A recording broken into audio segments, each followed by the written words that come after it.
Hi, if you're watching this video, it's because you've wasted a lot of time and resources trying to build up a solid sales strategy. But for many reasons, it hasn't worked out. So first, let's see if you have covered all of these points. First, you should have a quality product or service. I know you believe in your product, but have other people tried it?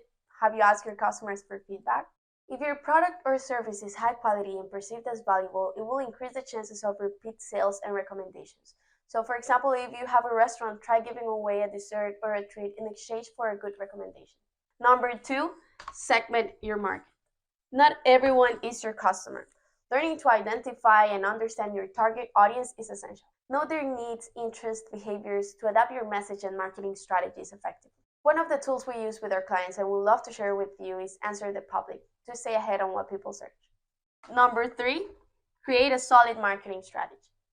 Focus on the social media platforms that your audience uses, and don't forget about traditional marketing is as important as digital marketing. Build partnerships, streamline the purchasing process, attract influencers and micro-influencers of your niche, and hire an agency. That's how you boost your growth. Number four, establish an online presence.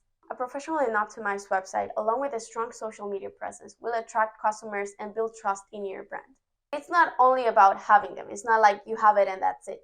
It's about the quality of it. It's about nourishing them. Which takes me to number five,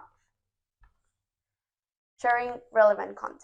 Relevant content is content that targets your audience pain points. That's why you really need to know who your target audience is, because that's when you're going to know what their pain points are, and that's what your product or service is going to solve. So let's say you have a healthy food restaurant. The pain points of your audience are not looking good, not feeling good, feeling like they're not doing something good for their bodies or their health. So you can start sharing content like how certain foods or recipes can improve your metabolism or general health. For example, like how apples can improve your immune system. Number six, create a complete customer experience.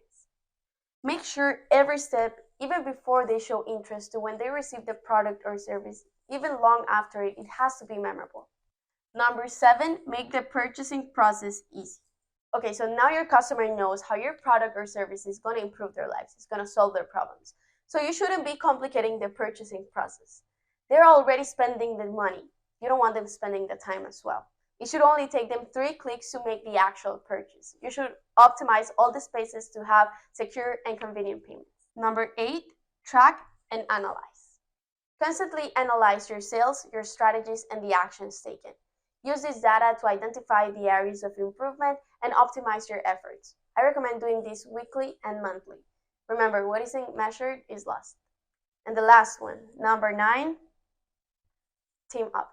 Nothing is more important than having a strong team and collaborators. So consider teaming up with other companies or influencers to expand your reach and strengthen your credibility in the market.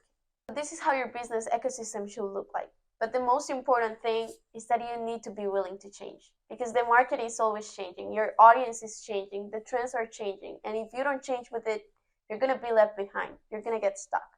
That's what we do here at The Lemon Hat. We stay at the top of the trends, at the top of the market, to make our brand succeed through all the process. And if you feel like you might need help with this or with anything related to your brand, schedule a call and become someone important to us. So before you say you don't have the time or the budget, or you don't think that marketing is a good investment, let's do the math together. Okay, so let's break this down. But before we start, I just want to be clear that we're basing this exercise on pure statistics, just for you to have an idea how social media works. So let's say you have a restaurant that's doing 10K per month, but you're not doing anything on social media right now. So that 10K, it's all yours.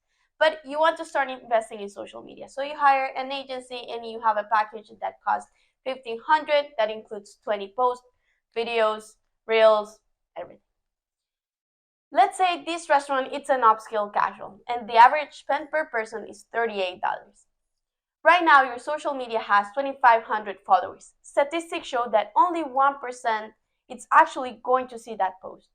We want to scale that to 3%, but for the purpose of this example, we want to stay with the 1%. So that post needs to be amazing because only 25 people are going to see it.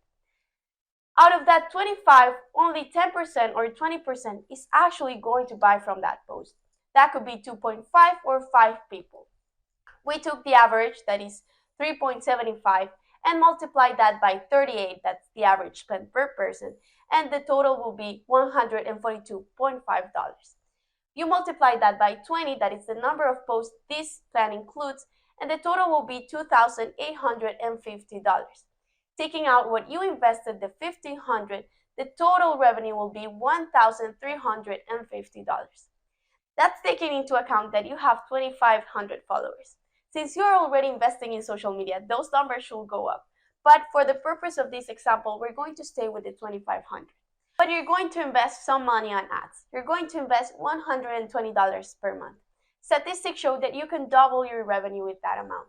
So the $2,850 multiplied by 2, the total is $5,700.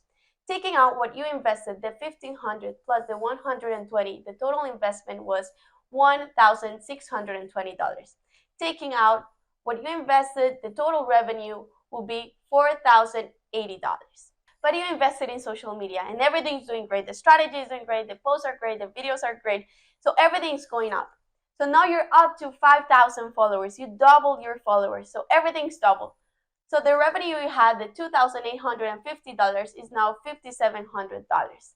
Taking out what you invested, the $1,500, the total revenue is $4,200. You loved the ads, you kept on investing the $120, and the total revenue is $8,160. If you want to stay on your 10K per month, it's up to you. But if you want to scale that up to $18,160, schedule that call.